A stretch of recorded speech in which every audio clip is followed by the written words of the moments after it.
Need tips on how to grow your garage? I have 5,000 cars and as many ideas to help you make the most out of your garage, whatever size it is. Hey, I'm Mike. This is a bucket full of thoughts brought together about growing your garage and top drives.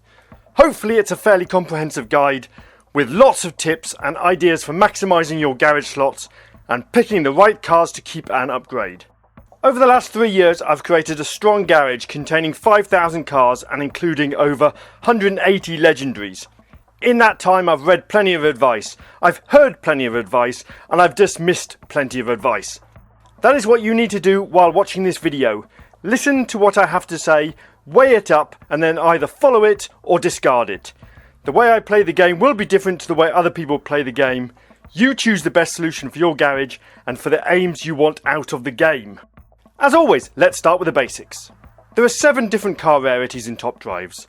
The lower 4, common, uncommon, rare and super rare, are all relatively easy to get from the events, challenges and from packs you can buy with in-game cash. The 3 higher rarities, ultra rare, epic and legendary, are not so easy to acquire. Certainly in the case of legendary cars, many players can go months and months without adding a new legendary to their garage. Cars that are locked are cars that are safe. Anything not locked is at the risk of being fused away or accidentally sold. Lock all cars you wish to keep. If you upgrade a car, make sure it is locked. You do not want to fuse away an upgraded car into another car. In your garage will be cars you lock and keep and other cars you have collected to allow you to upgrade those locked cars. These additional cars are fuse material. Keep them unlocked. You need 3 cars of a lesser or same rarity to put a fuse upgrade into a car. Try to use the rarity below just because they are less valuable. To grow your garage you need slots. Whether you buy a bulk pack of slots or gradually acquire them from playing the game, you will need more and more slots. The good news is, once your garage is large enough, the additional slots you can get for free by playing various aspects of the game should be enough to keep adding new cars without buying slots. If you do run out of slots, then I would sacrifice a few uncommon cars by fusing them into a rare or selling them.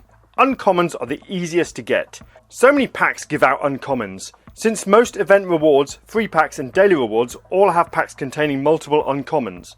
Although I'd agree that commons have the least value and often the least use, you can't pull a common car in an aluminium, a ceramic or carbon fibre, so reacquiring a specific car in the future may be harder. If you need or want a specific car, then you can add it to your wish list.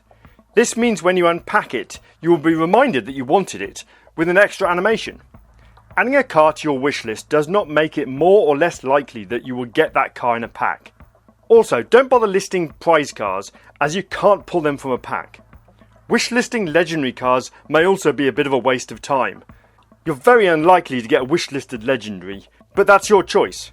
I'm trying to collect all the cars in the game, so I wishlist cars from the lower rarities. I also wishlist some key epics that I don't own but would really like to get. The easiest way to get lower rarity cars is through the prize boards and events. Every prize board has 3 rares, 3 uncommons and 3 commons. If you want to keep them, then lock them. If you need fuse material, then add them to your garage unlocked. If you have enough fuse material, then sell them for the extra cash. The different rarity cars have different sale prices. Since it is generally harder to amass fuse material to upgrade ultra rares, epics and legendary cars, it is never recommended to sell super rares or above. Always use them as fuse material. There is always another car to upgrade, so having fuse material is extremely valuable. Owning a car in top drives is the primary aim, but often it's not good enough. You should try to upgrade as many cars you own as possible, especially the more useful ones. It takes 15 cars and a lot of cash to max a car. The table on screen lays out the cost for each rarity. Each stage within an upgrade process gets increasingly more expensive. To fully upgrade a legendary costs 103,625 of in-game cash. But remember, you don't need to fully max a car in one go, especially when it comes to epics and legendaries. Put one fuse in at a time, then return to it when you have more fuse material and the cash to continue upgrading it. It also takes time to upgrade a car. This generally isn't too critical, but when it comes to tri-series and short duration events, knowing how long it takes to upgrade a legendary or an epic is useful. To fully max a legendary, if you have 15 epics and 103,000 cash, then it will take 56 hours. That's 3 lots of 8 hours and 2 lots of 16 hours. That is of course reliant on you immediately starting the next fuse straight after the previous fuse is finished. It takes a minimum of 28 hours to max an epic and 14 hours to max an ultra rare. You can see from the table that the time generally doubles for the increasing rarities above uncommon. When you upgrade a car, you should decide if you think it is stronger on the drag tracks or on the twisty tracks. Every car can have 24 upgrades put in it. Spreading those 24 upgrades to favour a drag track means upgrading it 332. This is fusing cars twice in the engine, twice in the weight and only once in the handling category. If you would like the car to favour handling and therefore be better on twisty tracks, then upgrade it 233, which is 1 fuse on the engine, 2 on the weight and 2 in the handling. 323 means only 1 fuse on the weight and 2 in both the engine and the handling. The default upgrade path for super rares and below is 323. If the car isn't obviously a drag specialist, then consider upgrading it to 323. Ultra rare and above, the default is generally 233. Even some 233 upgraded cars beat their 332 equivalents on a drag. Upgrading high-end cars like epics and legendaries should be thought through before jumping in. You will get better at making these decisions as you grow as a player. It is very common that players worry about the best upgrade path for a car. After all, if you tune your car the wrong way, it might make it more useless. The first upgrade path of a car is related to its main acceleration attributes. If it has a low 0 to 60 and a high top speed and a reasonable mid-range acceleration, then it may be best to consider it a drag specialist and tune it 332. If it has a great handling figure and a low top speed, then it will probably be best as a 233.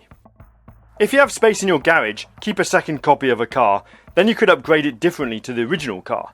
Most cars are useful in different tunes. In fact, actually, if you have an upgraded car differently to the norm, then it doesn't mean it's now useless. If it's a great car, then it's a great car. It just means there will be a lot of tracks that it loses to opponents with the same car correctly tuned. But if it's racing a different car, it probably won't matter at all. I maxed both of these cars early on when I started playing top drives. They have been very useful. I would argue maybe more useful than having the non-drag upgraded car. I could easily have sold them and upgraded a new one, but in 3 years I've not felt that is necessary. Actually tuning a car differently than the norm often makes a great asset. Making drag versions of cars is especially useful, especially when it comes to off-road tyre cars. I generally try to keep a duplicate of each off-road tyre car. There's so many times when you need an off-roader to perform on a drag or a hill climb. It gives you options if you have a 332 version. If you want to see the most popular upgrade path for a car, then you can look it up on Top Drives Records website. Of course, never blindly follow anything. Just like people's opinions can be wrong, so can collated data. Building a large useful garage takes time. Top Drives is not a game you can play for an hour and be successful. It takes regular effort to get more competitive in the challenges and player versus player events. It's easy to see that people are attracted to the game because they have an interest in cars. With that generally comes an appreciation for specific car brands or types of motorsport. That is great, but it isn't what Top Drives is about.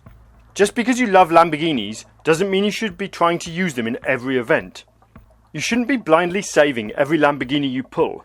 You need to embrace all the cars in the game. You may never aspire to buy the car in real life, but most cars in Top Drives will have their day when they're useful. Try to build a full garage with a good cross-section of cars. Don't get wrapped up in whether you personally like your car or not. The cars you have in your garage are tools for helping you win more cars.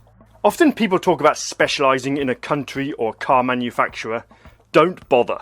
You are just stacking your garage to one end of the game and making it more difficult when challenges come up that don't suit your specialisation.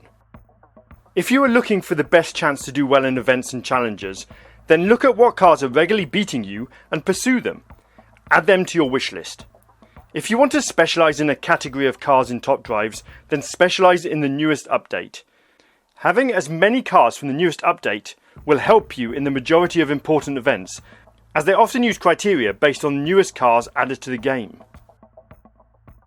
This section is very subjective. I'm going to show you some cars from each rarity that I think are key.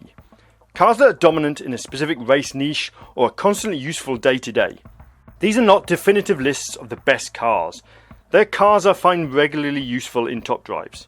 Remember what I said earlier, everyone has opinions. These are mine. You don't have to blindly follow what I'm saying, but listening to people might make your decisions more considered. Let's have a look at the commons. Commons aren't that useful in the game. If you play clubs, then all rarities are useful, but if you only play player versus player events, then the higher end epics and legendary cars will need to be your focus. Commons are useful in challenges, but they're only ever a small pool of common cars with a specific tag. These are some of my favourite common cars. Uncommon and rare cars are the basis of most of the rounds in challenges. Here's a few of my favourite uncommon cars. Having a good uncommon and rare garage is important, and these are some of the rares I rely on in my garage. Super rares are an excellent rarity to upgrade. They don't need much, but come in very handy. These are my favourite useful super rares and top drives. Ultra rares can be harder to get. There is a large variety of cars in the rarity, ranging from the useless to the dominant. There's many ultra rares that I keep duplicates of. This is a small subset of the useful ones. Epics are hard to get.